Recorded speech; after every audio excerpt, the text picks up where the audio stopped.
The first time the neighbors heard the saxophone, it wasn't music. It was a scream, not literal, but raw, shaky and unsettling, like someone trying to force emotion into a language they didn't yet understand. The sound leaked through the cracked apartment walls of Building 14, disturbing sleep and curiosity at the same time. No one knew who played it. Not yet. It was 15-year-old Jordan Miles, the quiet kid with the worn hoodie and beaten shoes, the one everyone overlooked. The saxophone hadn't always belonged to him. It once belonged to his father, Marcus, a man no one talked about anymore.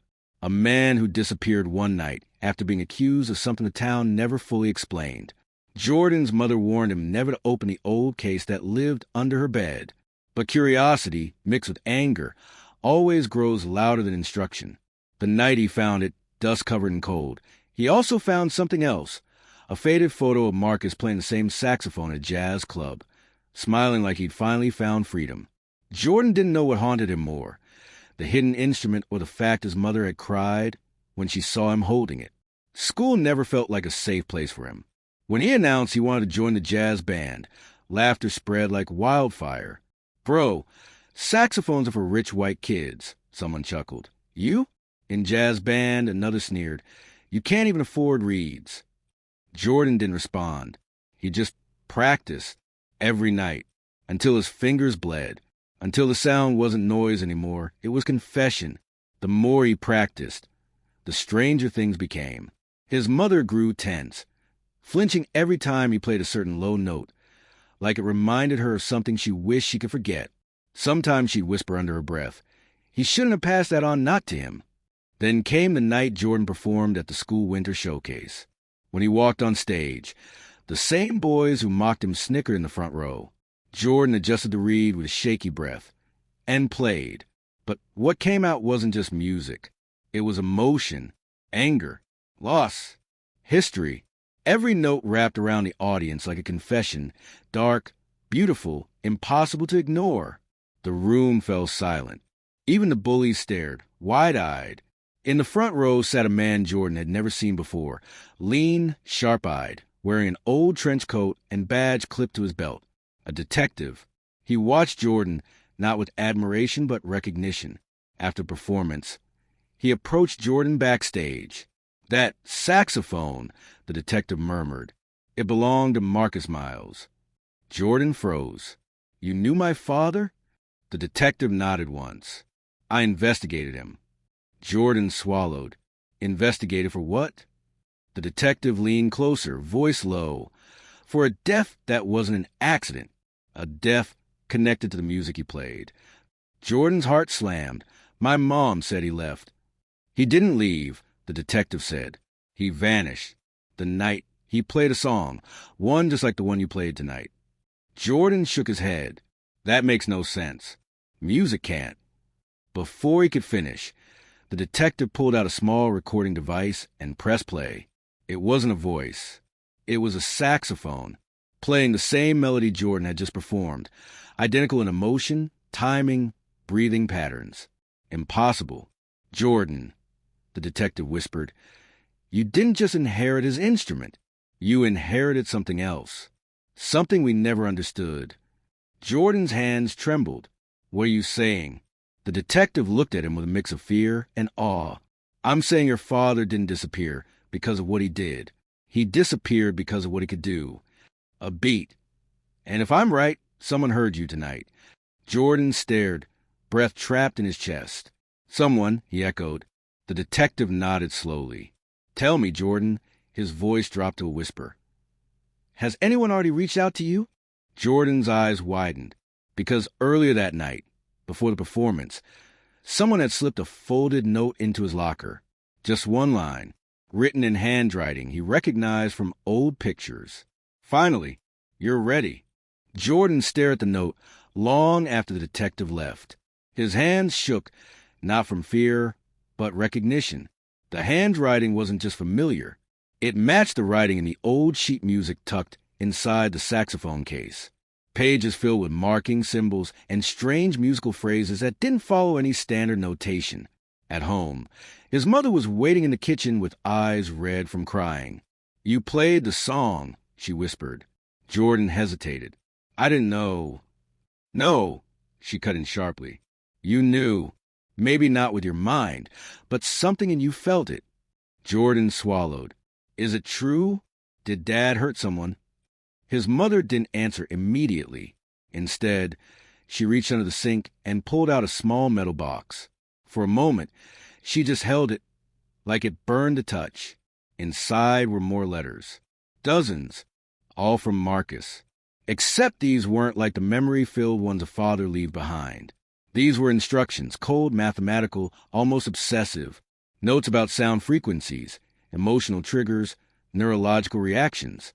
Jordan realized something horrifying. His father hadn't just played music. He had weaponized it. He figured out how sound affects the brain, his mother whispered. Certain combinations, certain rhythms, they don't just make people feel, they make people act. Jordan's breath hitched. Act how? She forced herself to look at him, however the player intends. A chill tightened Jordan's spine. His father wasn't just a musician. He was a manipulator. That night, Jordan couldn't sleep. So he did the worst thing possible. He practiced. Not the simple pieces. Not the school assignments. He played the forbidden melody again. Slowly. Carefully. And something happened. His neighbor, Mr. Rowan from next door, walked into the hallway and stood there, eyes unfocused, body stiff, like he'd been summoned. He didn't speak. Didn't move. Just stood staring through Jordan like he was hollow. Jordan stopped playing. Mr. Rowan blinked, confused, disoriented, and stumbled away without a word. Jordan's heart pounded. It was real. The music didn't just move people. It controlled them. The next morning at school, everything felt off. Students stared at him not with mockery, but with curiosity, admiration, something close to fear. His band teacher pulled him aside. Jordan, someone wants to meet you, she murmured. A private talent scout.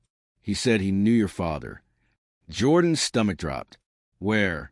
Her voice lowered to a whisper. He's waiting in the auditorium. The hallways felt suffocating as he walked, each step echoing like a countdown.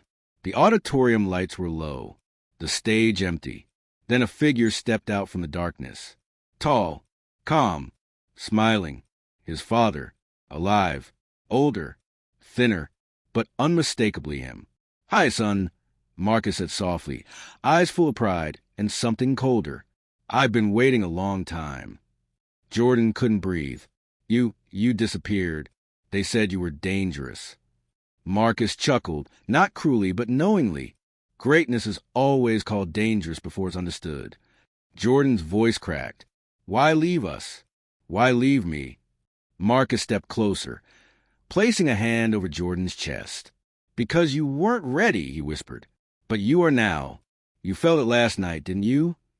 Jordan's pulse thundered as memories flashed. The neighbor of the show, the crowd going silent like they were pulled into music. Marcus lifted the saxophone case from Jordan's shoulder with reverence. There's an organization, people like us, musicians who don't just entertain, they influence. Governments use them. Movements begin because of them. Revolutions fall because of them. He leaned in, voice soft as breath. This isn't music, Jordan. It's power. Jordan's hands trembled. I don't want to hurt anyone. Marcus smiled gently, too gently. You won't, he said. Not at first. Before Jordan could respond, Marcus handed him a new sheet of music, written in strange marks and symbols. What's this? Jordan whispered. Marcus' eyes gleamed. A song that changes loyalty. Jordan's heart dropped.